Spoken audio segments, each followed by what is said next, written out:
ito ay rated SPG. Striktong patnubay at gabay ng magulang ang kailangan. Maaaring may masiselang tema, lengguwahe, karahasan, sexual, horror o droga na hindi angkop sa mga bata.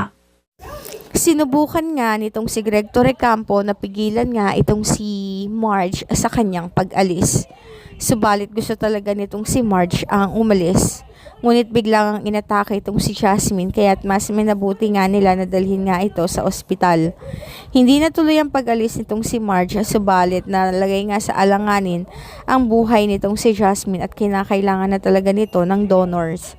Kaya naman, sinubukan niya na kausapin si Paulo na pilitin nitong si Ashley na magpa-test nga.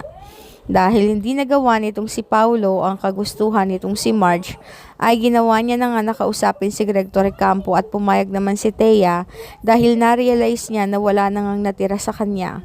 Wala siyang bahay, wala ring mana mula kay Greg, walang pera at puro kahihiyan lamang ang dulot niya. Kaya naman kung papayag siya na matas nga ang kanyang anak na si Ashley, ay makakabalik siya sa mansyon ng mga Torrecampo at magkakaroon pa siya ng share. Hindi rin siya tatanggalin sa trabaho sa kabila ng mga nangyari. Itong si Edward naman ay nasikaso muna ang kanyang negosyo, kaya naman pagbalik niya ay wala na nga doon itong si Ashley at nabalitaan nga niya na inoperahan na pala itong si Jasmine dahil naging kamatch nga ito ni Ashley. Galit na galit si Edward dahil pakiramdam niya ay ginamit lamang nitong si Thea ang kanyang anak na si Ashley para sa pansarili nitong interes. Ngunit ipinaliwanag sa kanya ni Thea na kaya niya nagawa ang bagay na iyon dahil ayaw niyang lumaki si Ashley nang wala man lamang pera o walang nakukuhang kahit na anong share sa kumpanya.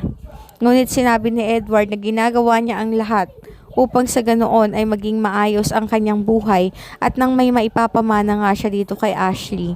Ngunit ayon kay Thea ay hindi sapat ang kanyang ginagawa kaya kinailangan nga niya na ma-donate nga ang bone marrow nito kay Jasmine.